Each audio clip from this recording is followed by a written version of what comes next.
Part of what I think is so important about celebrating commemorative months like Black History Month is that they act as the beginning of the conversation, not the end. This is a great way to get people engaged around really important issues and interests within the Black community. And I think people are going to be really impressed with the diversity of films and events and the ease of access. We've worked really hard to make this a really accessible program.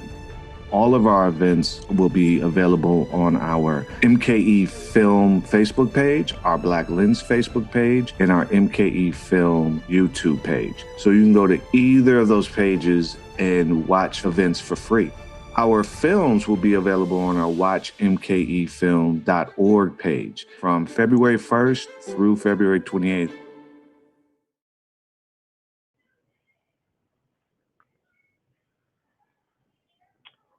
Good evening, good evening, good evening. Welcome to Girl Dads, the discussion about tender masculinity.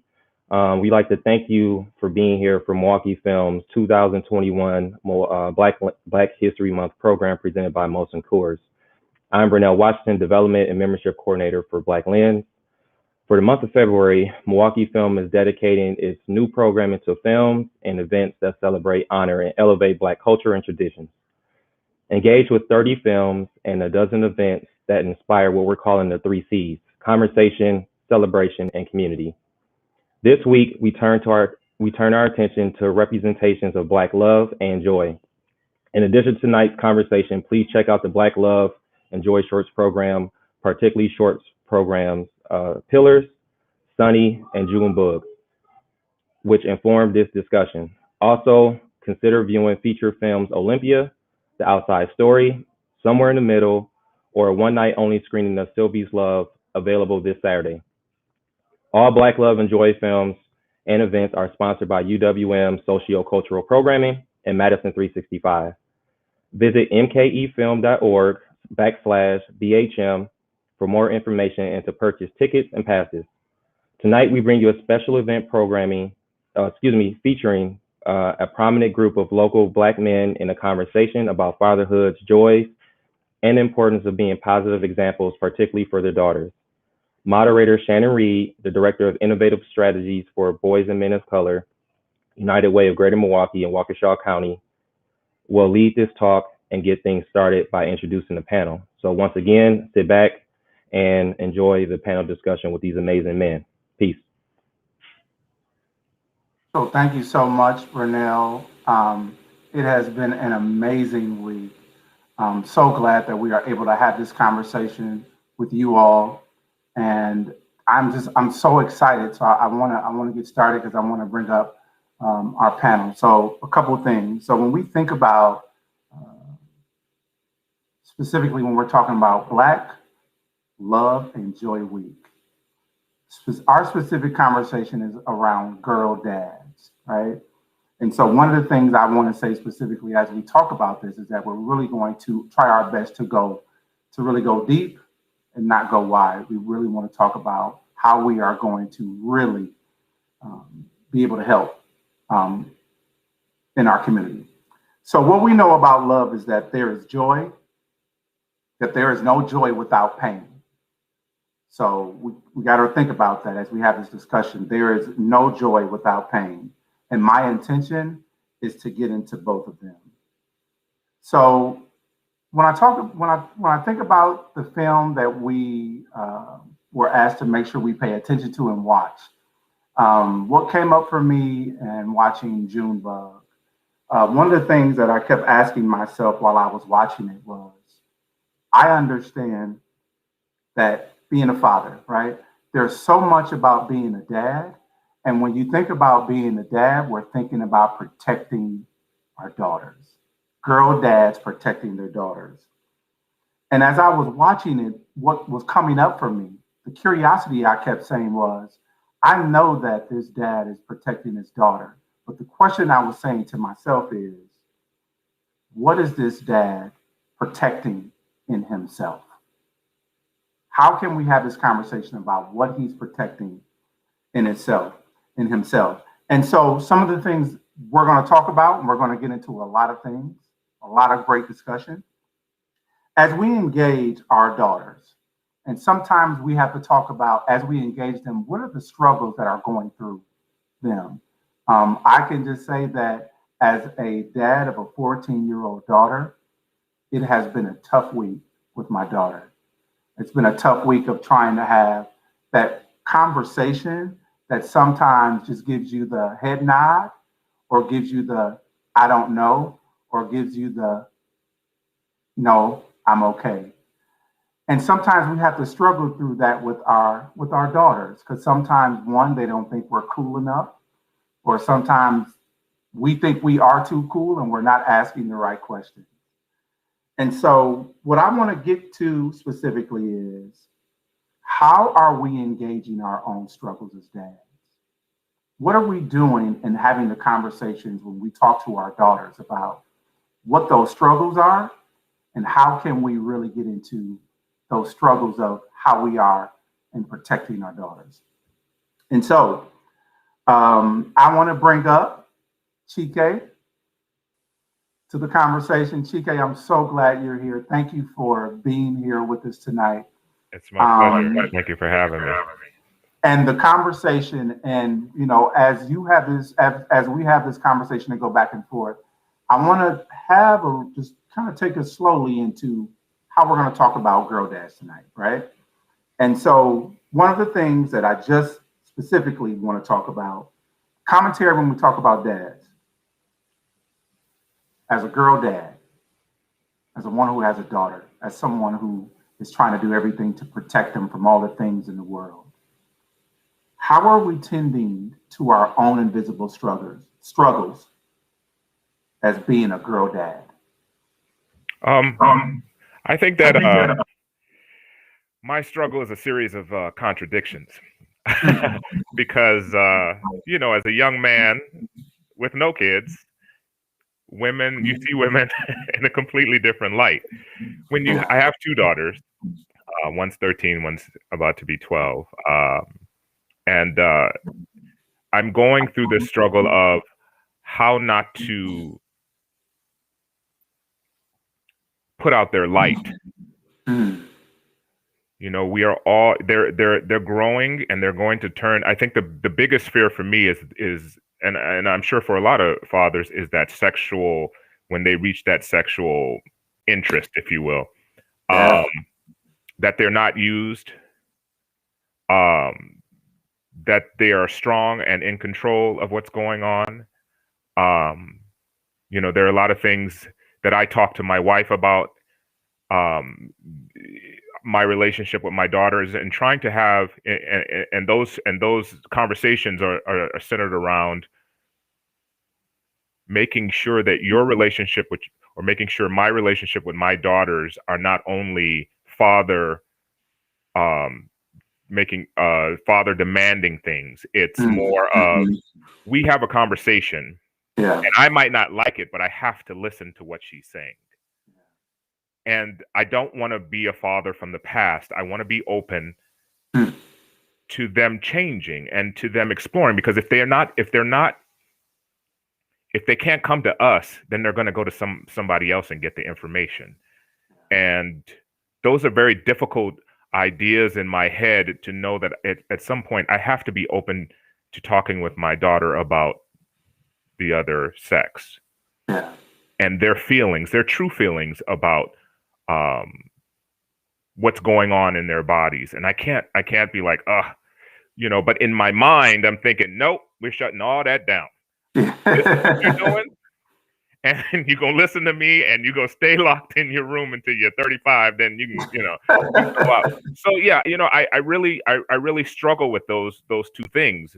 Making sure that I'm open enough that my daughters can come to me, because if they don't come to you, they're gonna go to some other man. But also finding a way to guide them, and say, hey, look, I'm a man. I grew up. I was a boy, even though you don't think I was. I did grow up, and I did have all these. I did have experiences, and I just want to make sure that whatever experience they're in control. Yeah. No, thank you for that, and what I'm taking away. And if we can have Harry come up. next. I think what's really important, and what I'm hearing as you're highlighting is, how are we going to make sure that we're open to listen and to hear the conversations and ask the questions, because they're gonna, if they don't get it from you, they're gonna ask someone else. So Harry, welcome to the conversation, sir. Once again, we are here Thank you for really having me. talking about girl dads, and I'm so glad you are able to be with us. So once again, I'll hit you with the, how are we tending to our own invisible struggles in being a girl dad? Well, for me right now, my girls, I have 3 kids under 5. So my two girls, one is 2 years old, and the other one is only 7 months. So right now I'm in a phase of just overflowing my daughters with love and gaining the trust from them. For right now, I'm really focused on my 2-year-old. I call her Pretty Girl, and I call her Pretty all the time because I want her to know that she doesn't need that validation from anybody else. I want her to feel the love from the man at home, so that she doesn't grow older and look to fill the void. I'm gonna keep that space filled at all times. So right now it's not really a struggle, it's just a focus. Focus. Okay, I like that, and I heard what you say specifically around that they are a bit younger. You're filling them with love to then be able to have that moment where they're able to ask you questions. And I think it's important, as we have this conversation, Kevin, if you can bring up everyone else, we can dive more into the conversation. I guess it becomes, once again, the struggles, right? When we're talking about the struggles, how are we? And we have to dig deeper, right? We have to think about. We know they're listening to other folks, right? We know they have friends and they have peers, and things are happening very quickly in the world. Brother Baba, I'm so glad you're here tonight, man. I'm so glad you're here. Good to so be as here. we are attending to our own struggles, help us unpack it. Help us unlearn. What do you think it is for you being a girl dad? Wow, it's a lot. First of all, it's a blessed adventure. It's a beautiful adventure. I wouldn't have it any other way. 3 daughters, other end of the spectrum. I actually have a 34-year-old oldest daughter, and then a 20-year-old who's in college, and a 17-year-old high school student. And for me, I guess I would be a little remiss if I didn't say what kind of informs, my fatherhood. Grandparent and a mother from Central Mississippi, a dad who was a product, grew up here in Milwaukee, but was a product 30 some years of this urban industrial complex, working in the factory 8 to 12 hours a day, 6 days a week, and raising a family. And then the lessons of me watching that and watching a father doing these things. And then in addition, just the some of the things that over my last 25 to 30 years of my own experiences being learned and taught and studied in both the Christian context and in the African cosmology. I got, like my guy Muhib Dyer says, I got a lot of sciences mixing, that kind of tend to, that inform my fatherhood, as a dad. So to answer your question, just balancing some of the contradictions, just learning how to understand that there's a righteous tension that can be found between the old ways, the customs, the ancient things, the stuff that used to work, and some of our current realities. So staying up on that stuff, staying up on it, staying current on it, staying studied in it, being willing to be counseled in it, being willing to gain a circle of other brothers who I can have quote unquote courageous conversations with about fatherhood is a way that I deal with some of that invisible struggle. Oh, that's so good, Baba. And just thinking about, I think sometimes we forget how we are informed, right? And how we learn the things as dads. And thank you for bringing that to the table. We're gonna dive into some of that more. Brother Joshua, Man, it's so good to see you, man. I'm glad you're here, man. I appreciate that, brother. I do. Thank you so much. All right, so glad you're here. So you've heard from your brothers.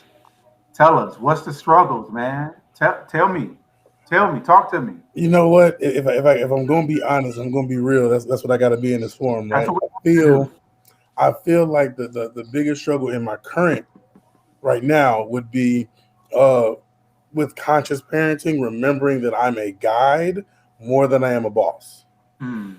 And I don't want to become a boss and then I take my children and my daughter's voices away. So I have to remind myself constantly that I have to lead with love. And when I lead with love, I have to lead with the love that they see it as love and not the love that I think I'm giving. So remembering their love languages as I'm guiding so that they can receive what I'm putting out as my baba or my daddy loves me because I have a bonus child and a bio child in the same space. Yeah. So my daughter, bio, says daddy, my bonus says baba. Regardless of it all, I hold the same power and influence in both situations. And I don't want to misrepresent that by taking their power from them while asserting my own. So it's I have to lead with love and lead consciously so that they still have room to utilize and be who they are. Wow. That's good. Man. So I heard guide versus boss. Is that what I heard? So I'm an Army cat. So I served in the Army, Okay. and Okay. I have been in positions of leadership throughout my career. But Okay. bigger than that, the biggest leader has to be a servant first. Hmm. And if you Okay. can't be a servant first, you can't lead. Yeah. And in leading my children and my household and my family always calls me the head, but I have to be the servant. And I had to remind myself and teach myself that with that responsibility comes a level of servitude that I have to be okay with. Wow. And so now, as I'm leading these, I have three daughters, 8, 7, and 4 months. As I'm leading these girls as dad, as Superman, as everything else, I remind them to throw servant in there as well. Because if you're going to be eligible to lead, you have to be eligible to follow.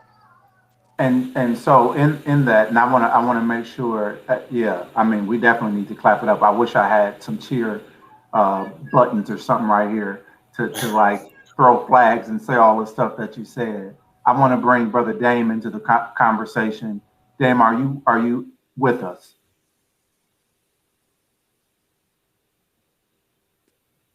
Okay, we'll come back to him. I know he's had some bit of issues with technical stuff, so we'll keep moving right along. So, Joshua, I want to go back to something you said, and then I'll throw it back to Chike.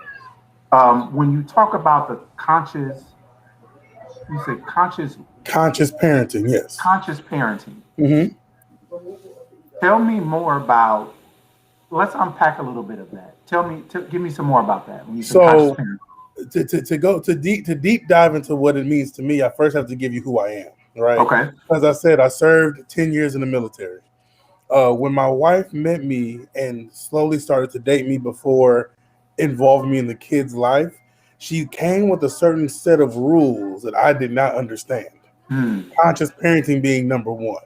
Yeah. So me being me, I grew up in a household where you got your butt whooped, you got told that you don't speak until you're spoken to, so forth and so on, right?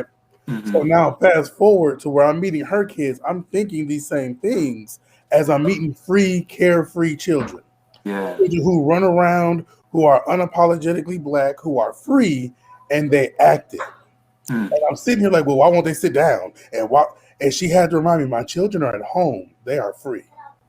Allow them to be free. So we went through this friction for a good 6 months of me having to unpack the way I was raised and relearn the methodology of how she's raising her children. Because Yeah. the last thing I wanted to do was to be an extension of her, but then being extended the wrong way. I Wow. can't be an extension of my wife if I'm not following what she leads the household in doing. So I had to understand it. So for me, conscious parenting is very simple. I remove the ego of being an adult Yeah. and I allow my children to show me who they are as I guide them along that path. Okay. So So that's really good, Joshua. Chike, I'm gonna throw it to you. When I hear the conversation of you saying being free and actually letting your children be who they are, Hmm. I still want to dig a little bit deeper. For us girl dads, there are some things that we don't say. Yes. There are things that we don't unpack and we don't unlearn and we don't know. So my question is for us as dads, black dads, mind you, let's not forget that, black dads, what can we do or what's the conversations that we're having and who are we going to help us learn, unlearn, unpack some of these things with our daughters? I'll be honest with you. My wife is my best friend, and she helps me with a lot of stuff. Yeah. Um, I I have a I also like Joshua said, I had my set of rules coming into our marriage, Hmm. and Malkia she had her set of rules. She comes from a family of five. I'm an only child. Okay. Um, so she came from a place where there was community in a way, in a sense. She had five people she had to share. She grew up with three sisters. Um, I was only child, so I had my stuff, and that stuff was my stuff. Uh, and so I learned how selfish I was once I got into a union.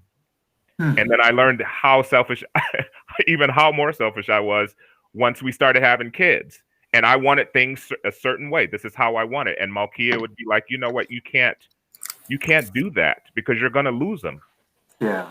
And if you keep doing it that way, don't be surprised when your daughter finds love with some other man and Yeah. some other kid who happens to be male. Hmm. Um, so for me, it's still a series of falling down and getting up.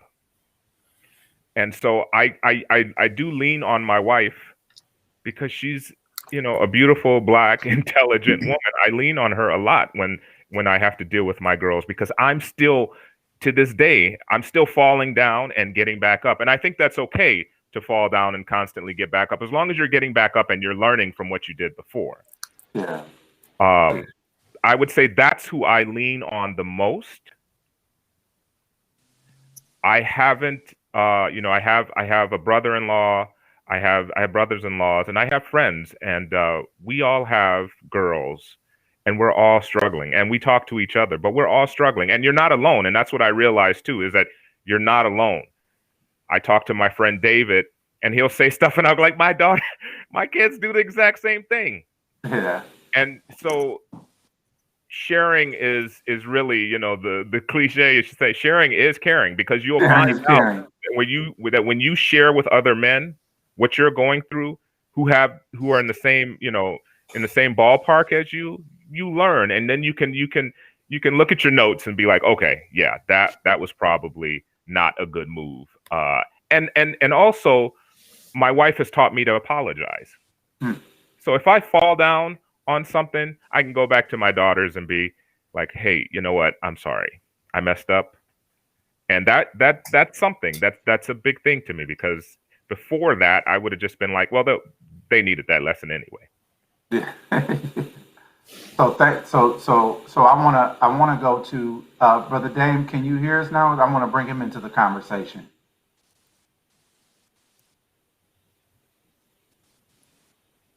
Can he hear us? All right. I'm gonna keep coming back to him until we can some way fit him in there. Baba. So Yes, I sir. just I just I just heard Brother Chike say that he's really looking to not only his wife, but he's also looking at family. So Yeah. once again, we're learning so many things along the way about how do we really dig into these struggles that we deal with.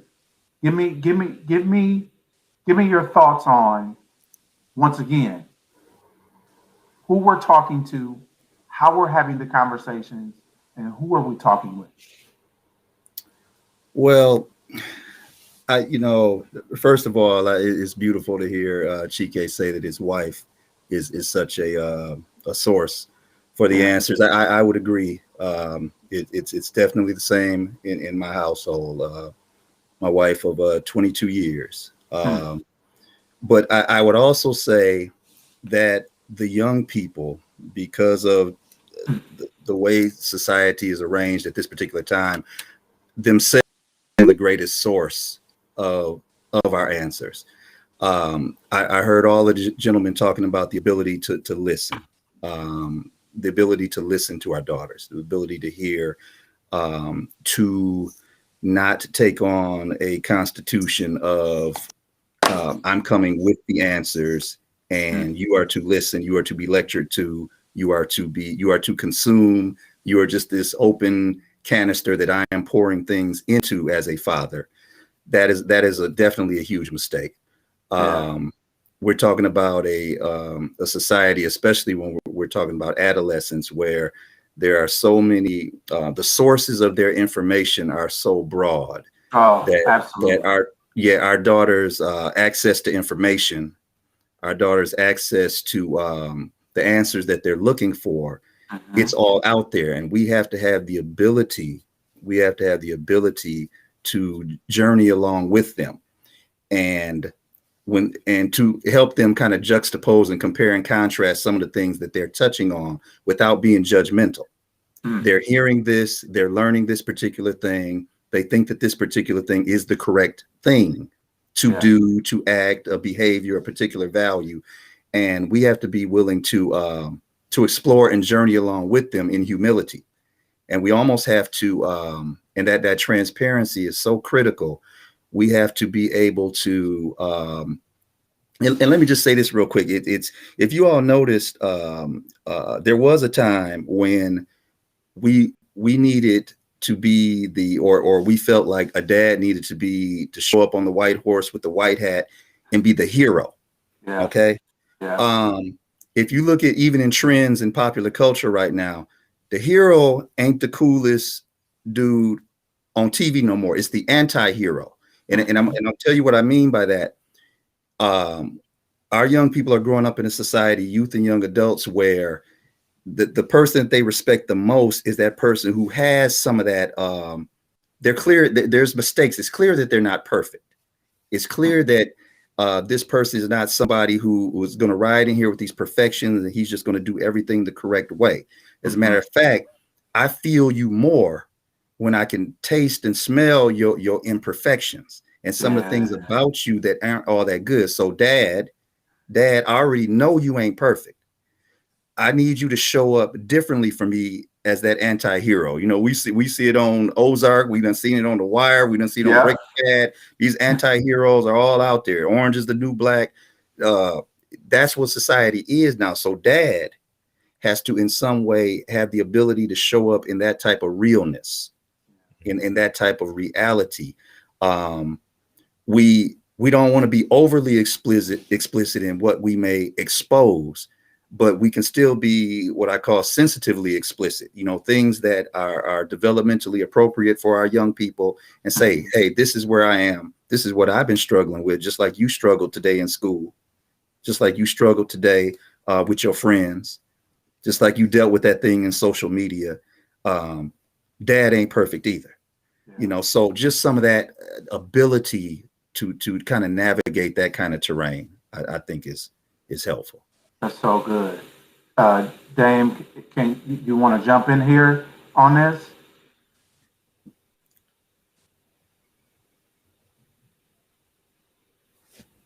All right, I guess he can't hear us again. We like I said, we'll keep coming to him. So what I want to do is there's some questions, and I would love to if y'all can. Questions here. Oh yeah, we can hear you. Y'all hear me? You're a little robotic, but we can hear you. I don't know. We if you can try one more time to rejoin, and we'll try to get you in as soon as you're back. So there's a question specifically in the chat that's asking, specific question is, and it was just up, and maybe I am not seeing it now, but that's fine. Is it the question about toxic masculinity? Because I Yes, can see it. Okay. yeah. You see it, Josh? It says, how do you as dads unpack toxic masculinity? Oh, there we go. And trauma to be present and emotionally available for your daughters. Side note, that's also my wife. Just Oh. It's also my Okay. wife. Yeah. All right. So leading off that question, I'm gonna jump to Harry for that question. Give us some thoughts on that question.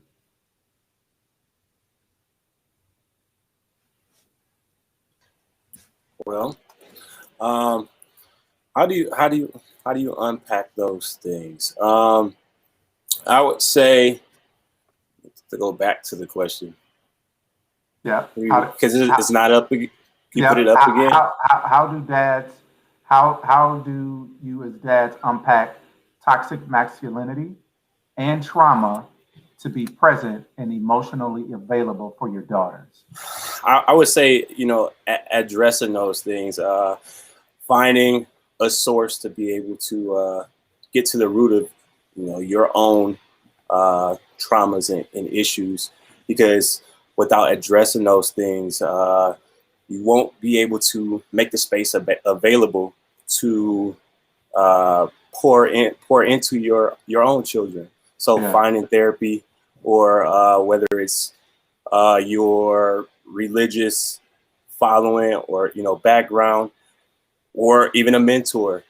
For me, it is my religious background and my support system, being able to confide in the people that love me most, to be able to let go of the things that puts weight on my shoulders, to be able to open the space and allow love to be poured in for my little ones. Yeah, that's good. Who wants to pop in? Baba, Joshua, I know your wife gave the question. I know you got the hot 16 for the answer. So I mean, so to give true transparency, that question was what I alluded to earlier, with her having to correct me on how to deal with the kids in conscious parenting, because I brought a lot of boys only do this and girls only do this from the mind frame of how I was raised, right? So there was a documentary on CNN, and if any brother, there's also a Bell Hooks book about it, but there's a documentary on CNN about men in prison unpacking their toxic masculinity that they were taught in the streets, which is what got them to prison. And it was about 1 o'clock in the morning, and it came on, and I beamed it to the TV. My wife is knocked out, and I'm in this thing crying because I was like, yo, that was me. Like, that's what I was taught. Like, wait, what? And having to realize that the way I had been brought up was toxic. Yeah. But then bigger than that, I had to lean on the fact that I didn't want to transfer those toxic undertones to my children. And I didn't want to transfer my trauma to my children. So I had to do the work, right? I had to unpack. I had to get a therapist. I had to lean on my wife for accountability and correcting me when I was wrong. I had to put myself in spaces of other brothers who are like-minded, so that when I started to slip, I could have somebody sharpen me. I had to do the things so that my children wouldn't get my trauma. And I had to do the things so my children could go along being carefree, instead of trying to monitor themselves on how they move through this world as a child. So I think the answer to the question is, you got to do the work. And the difference is, I included my children in certain aspects in my work. Yeah. So that they could tell me, yes, daddy, I see the changes, or no, daddy, we got to keep going. Yeah. Exactly. And in doing that, they were able to also see and take part of the work with me. So let me ask this question, because you said something specific about going to therapy. Brothers, I got to ask y'all, and we can popcorn this answer. Why are we scared to go to therapy? Why are Black men scared to go to therapy? I think there is if I can go, if anybody else want to go. You can, yep. I think that as the Black community, it is taboo for anybody to seek professional mental health. The difference is, our queens have these things called their sister circles that they do the therapy work in those spaces. Yeah. We as men don't have that. I read an article when I was in Sociology 101, and it says the average man, his only best friend is his spouse. Meaning we already don't get in groups as it is. We rely on one person to be everything for us. And in one aspect, it's unfair because our wives can't do it all. But on the other side, we have yet to really understand what community is until we get into those spaces. Yeah. And once we get into spaces like that where it's iron sharpening iron, then we're able to really understand what therapy is. Therapy doesn't mean it has to be somebody who sits behind a chair with a coat on looking at me. That's not it. Therapy is someone who corrects you and lifts you up and sharpens you in the areas that you're dull. Who else wants to pop in? The I question think this is a perfect opportunity to talk about where my focus and the fire is burning right now. Yeah. Right now, I am starting something called the Ironsville Collective. The Ironsville Collective is a platform for Black men to be able to get together and form that fist, to be able to access therapy services or just confide in one another, become that community. I'm looking to start that across the nation in the big networks or the big networks, big cities, to be able to guide our Black men in whatever direction they want to go in, whether it's, getting out of the inner city of Milwaukee, finding their passion, even if it's relocating, being able to, put those things in front of their faces and continue to paint the positive image of the Black man. So I think that's big. I think Joshua definitely hit the hot button. It's community. We got to build a bigger fist. Absolutely. Baba, I want you to tap in on this, because I know the work and education that you do specifically in the community and trying to help, the work that happens. How do we unpack this for Black men that therapy is okay, therapy is cool? Yeah, the beautiful thing. Well, let me say this first. These men, oh my God, the spirit that's in this group, the humility, the brilliance. This just has me excited. I just love hearing and seeing this. So thank you all again for letting me be a part of this. You all are wonderful. Let me just say, one of the beautiful things that's occurring in our community right now, particularly even in regards to public health and a number of other things, there has been an abundance of conversation, and I think a diminishing reluctance for Black men to consider mental health therapy, consider mental health counseling. And I think that has been wonderful. I think part of that has been the fact that the notions that are going forth now are a lot more culturally responsive, a lot more culturally centered, a lot more centered around our history of trauma, understanding our cultural background. So that has been a beautiful thing, and I've seen that in both educational and in public health spaces.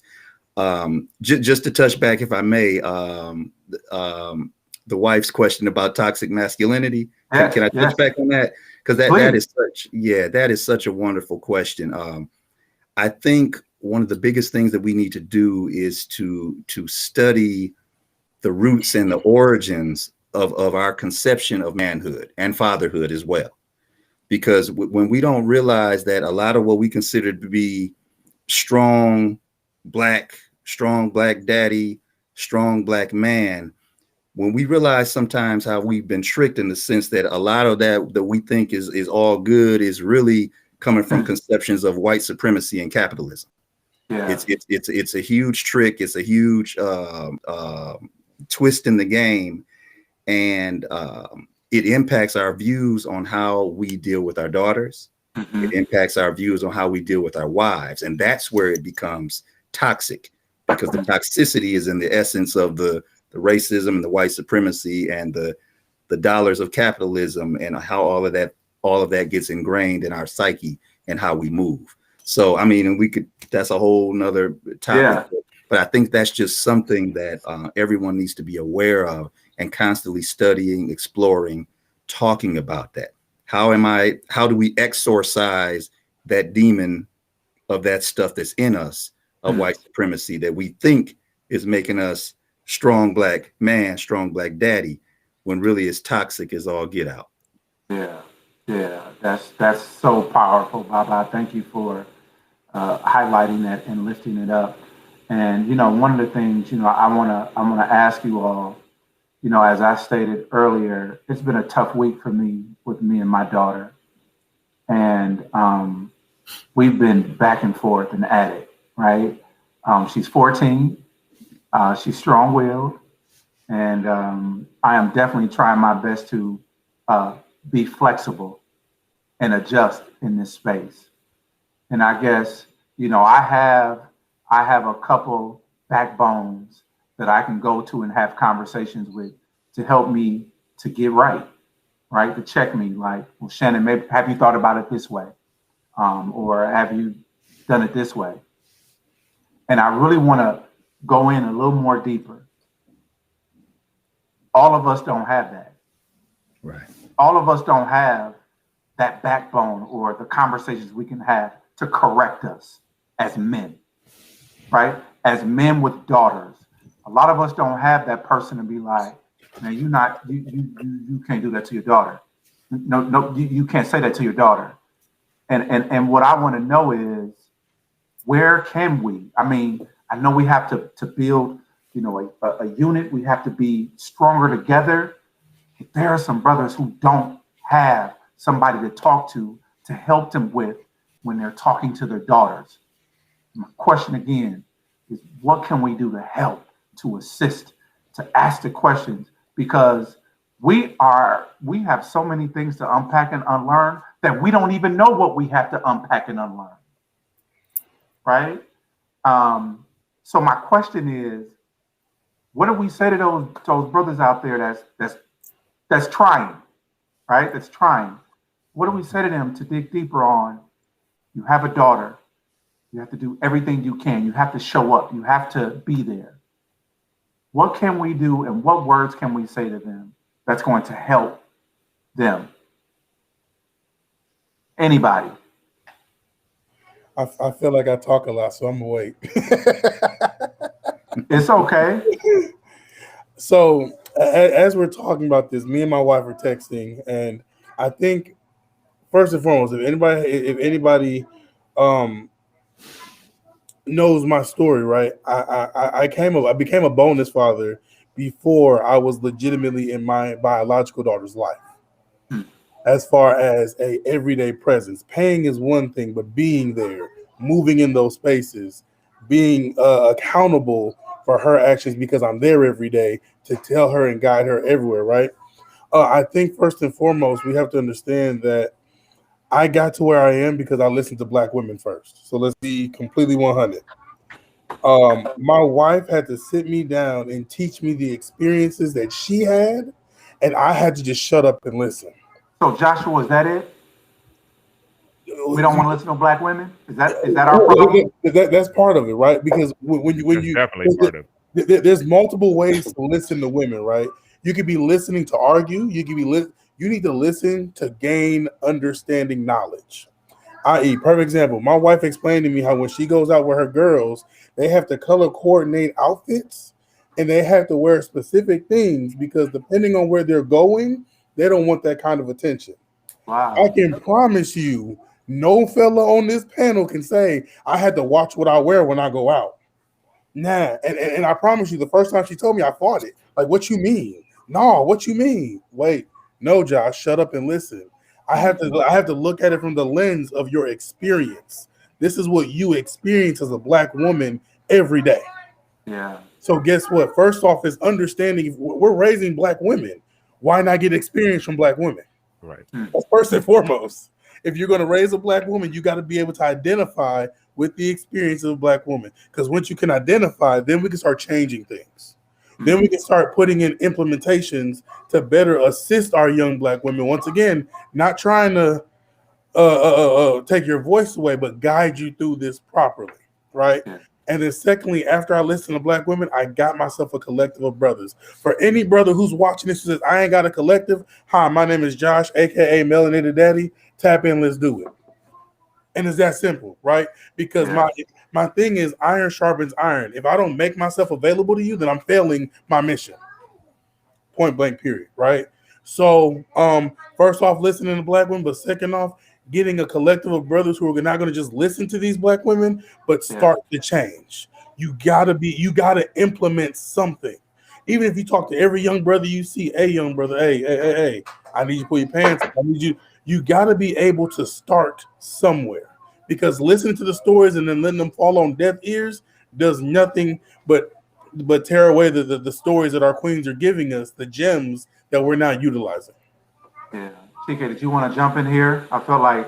Amen. I mean, I was just wanting to say amen to everything that Joshua said. You know, I also just piggybacking off of what he said, it's really difficult to listen to somebody tell you you're doing something wrong. You have to be open. And I'm speaking from experience. I'm not trying to, I'm not speaking from the top down. I'm speaking from experience.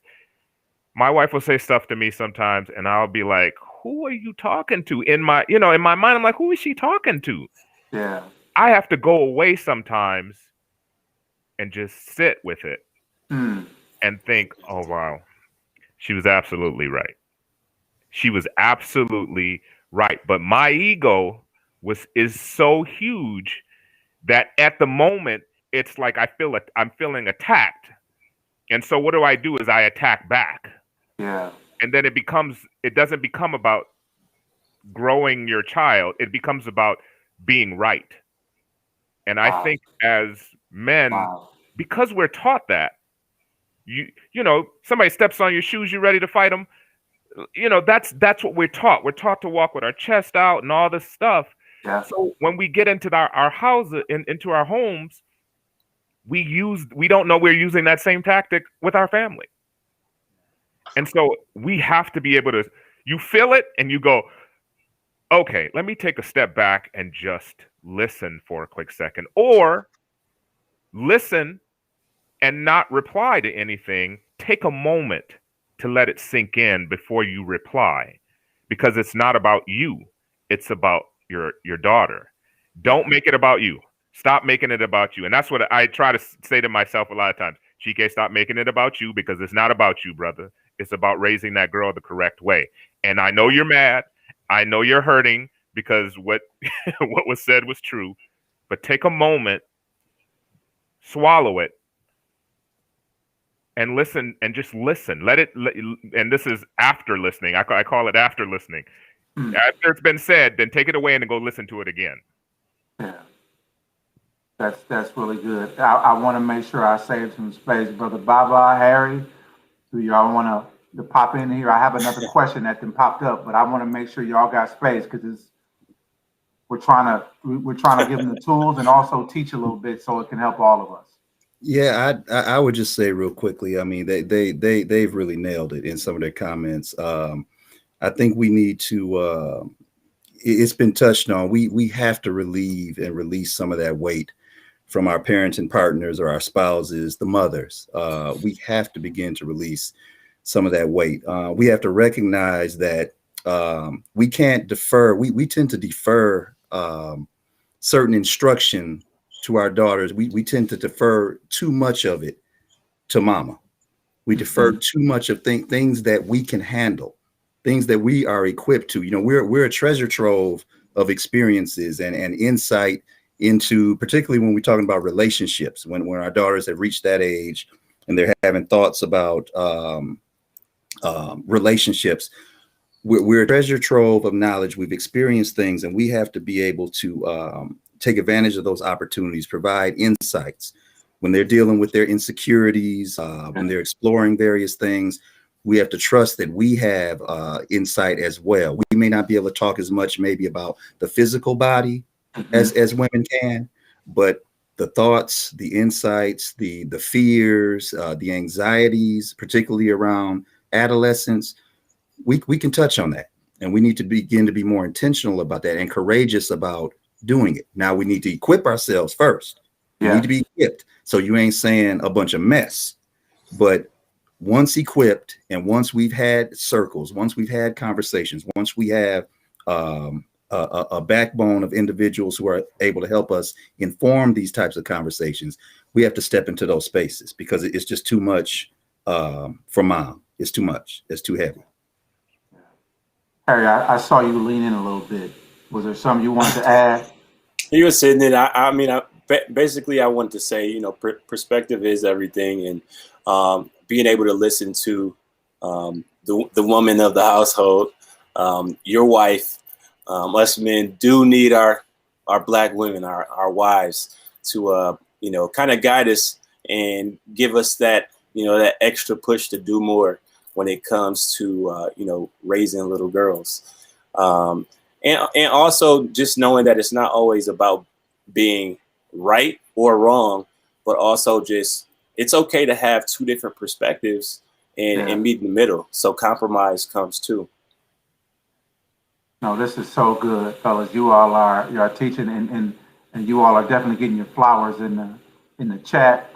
For folks who are listening, who are paying attention, can we bring up the next question? Because I want to make sure I have some more questions of what you all said, but I want to make sure that we are including our folks who have questions in the chat. And I don't see it, so I thought, Kevin, could you bring it up for me? And if not, hey brother, if you need me to read it to you, I can. Oh, you can see. I can't see it. Sure. Yes, Yeah. Oh, there we go. Here we go. So here's another question, fellas. As Black fathers, how do you guide your daughter to move in predominantly white spaces? Who want to take it on first? I'll touch it. Okay, go ahead, bye-bye. One thing I can say at a very young age, I introduced my daughters to history, to knowledge of self, to an understanding of having a larger purpose beyond just the individual, having a love for their people, having a love for their culture, for their community, wanting to be agents of transformation amongst their people. And I say that to say, because I feel like that is one of the greatest, that provides them with some of the biggest tools to be able to operate in predominantly white spaces, because knowledge of yourself, knowing who you are, having a belief in yourself is the greatest impetus for confidence that a young woman could have. So just be equipping them at a young age, and then of course the spirituality behind it, and knowing who they are relative to their whatever your individual spiritual philosophy is, whatever that may be. But that level of faith is also the greatest equipper when having to move in those spaces, because now that's toxic. That can be very toxic. And yes, so and tiring. Absolutely. And very tiring.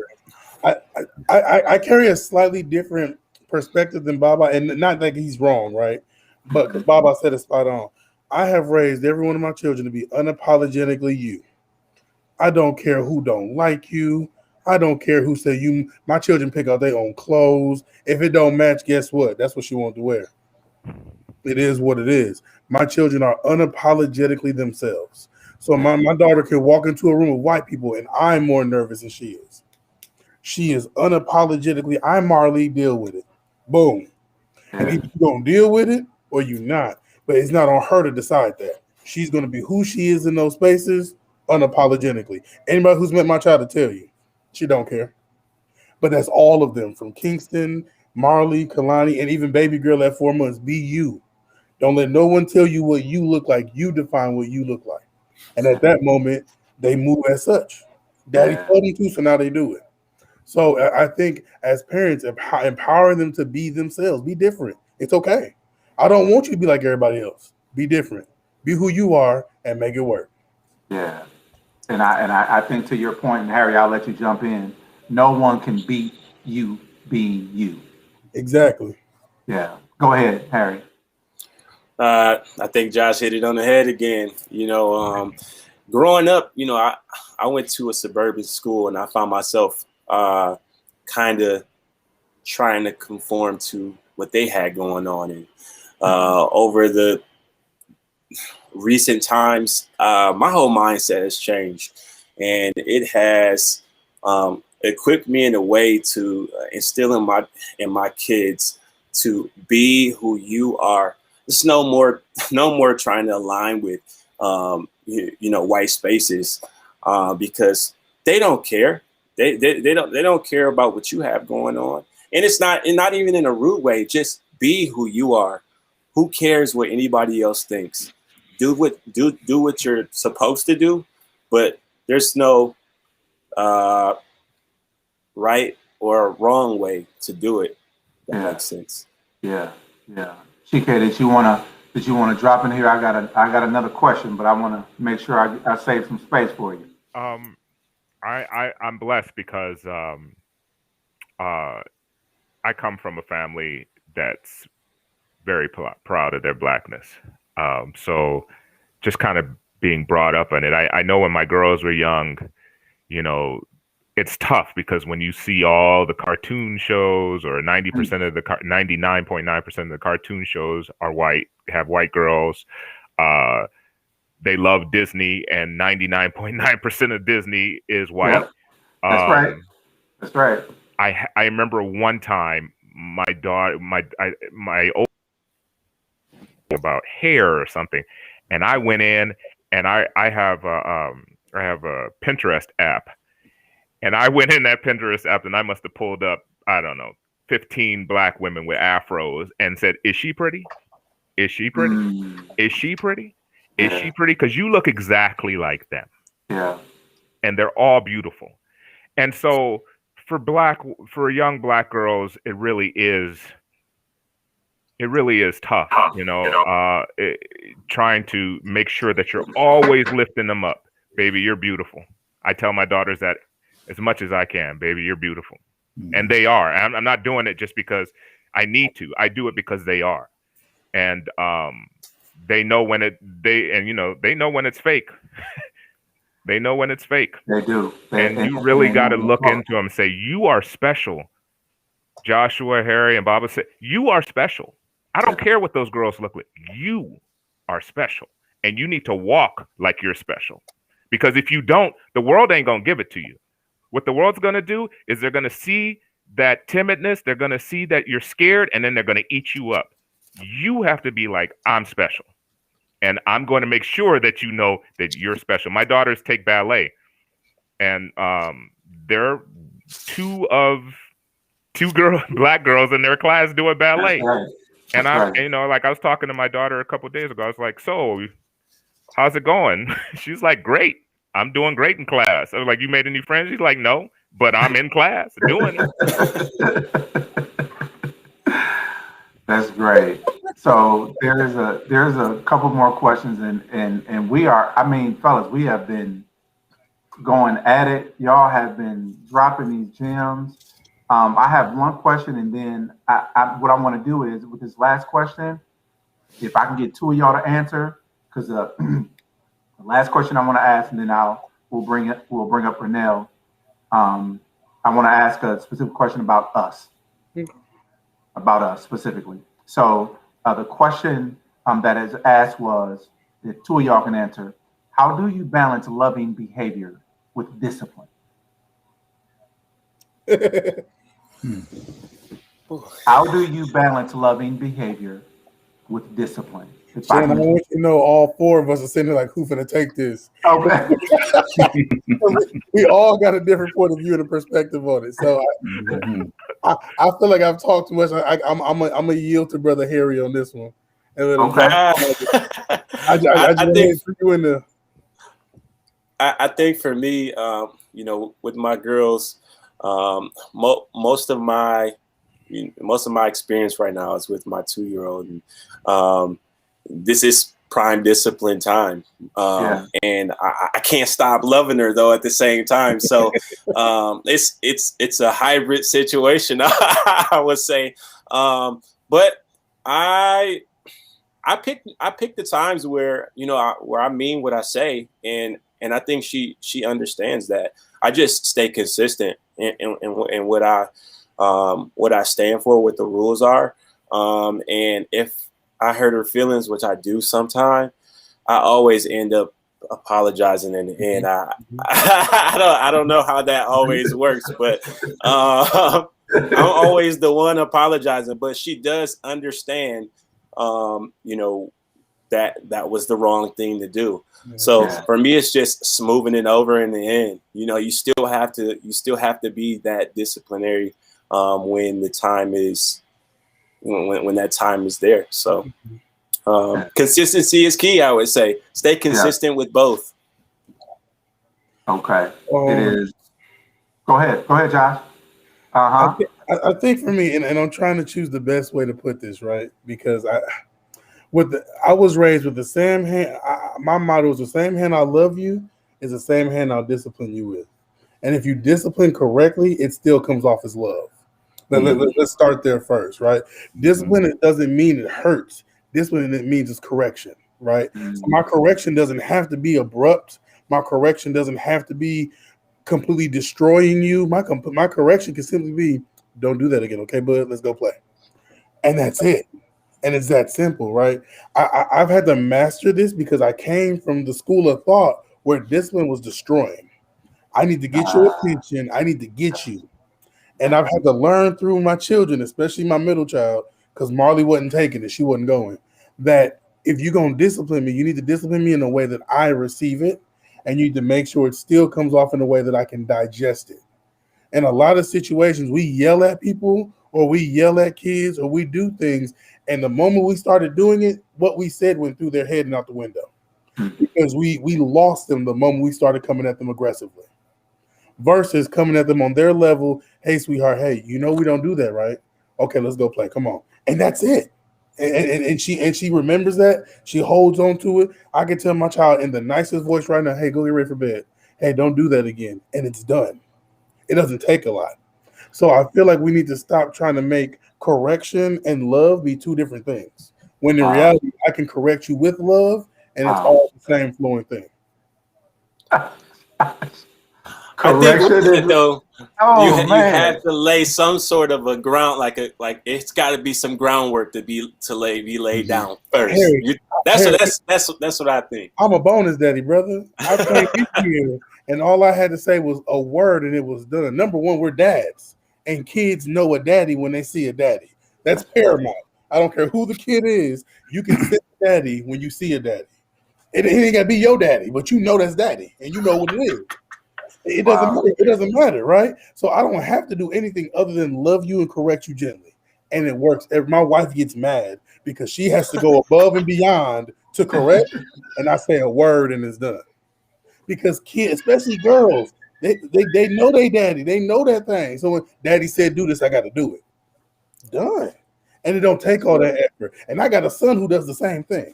So it doesn't take all that. I'm telling you. Simply, hey, sweetie, that was a good. We don't throw stuff in the house, though, right? Let's not do that again. Okay, come on, let's play. Done. You've corrected it. She now knows not to do it again, but she's still invested and loved at the same time. It don't take all that, I promise you. Take it from somebody who did it the wrong way for years. It don't take all that. It don't. Go ahead, Baba. I'm gonna let you hit that last word, and then we're gonna have to wrap. Okay, all right. And real quickly, I really appreciate what Josh just said. The piece that he said was real critical was what he said in the beginning was basically know your child. Because, for me, like I said, I told you some of my background and what informs some of my parenting. Some of it is old school. Some of it does go back. Some of it does constitute some of the more contemporary understandings of what children need and the openness and the conversation. So 3 daughters, and each one of them responded to a different type of discipline. I had to know each one. One, it was you can go to your room type deal. One of them was an intellectual conversation and a breakdown of the behaviors and all of this stuff that happens. And then the other one was a little bit of that spank. I'm just going to be honest, and responded well to it. And it was all love, that whole conception of love that Joshua talks about. So know your child, know your babies, know your daughters. Fellas, this has been one for the records. And I think I'll save we're going to get together. That's what we're going to do. We're going to have another conversation where we can talk, because I think, as Joshua, you said earlier about iron sharpens iron, we all need each other in this space, and it's so important. And the last thing that I'm really taking away from all of the conversation, once again, is correction and love. Correction and love. And when we talk about being girl dads, it has to start with correction and love. And it's going to be important for us to think about everything we do in our spaces, anything that we're doing where we're bringing our daughters into different spaces, correction and love. So what I want to say is, first of all, Chike, Harry, Baba, Joshua, our brother Dame was not able to be with us, but I want to say thank you all for this therapeutic conversation. Couldn't have done any of this without you. And I really just want to affirm you all that I love you. I love each and every one of you, and there's nothing you can do about it. Thank you. And so my last word is, I want to say thank you to UWM Sociocultural and Madison 365 for this conversation. We appreciate it. Thank you all for hanging with us. I'm sorry if we didn't get to your question, but this will come around once again, and we'll have this conversation. Thank you all, and you all have a great night. Thank you. Love you, black man. Hey, love you too, brother. Love Thank you, all y'all. Shannon. Great Love you, job, brothers. Renell. I appreciate y'all, man. Thank you. Thank you.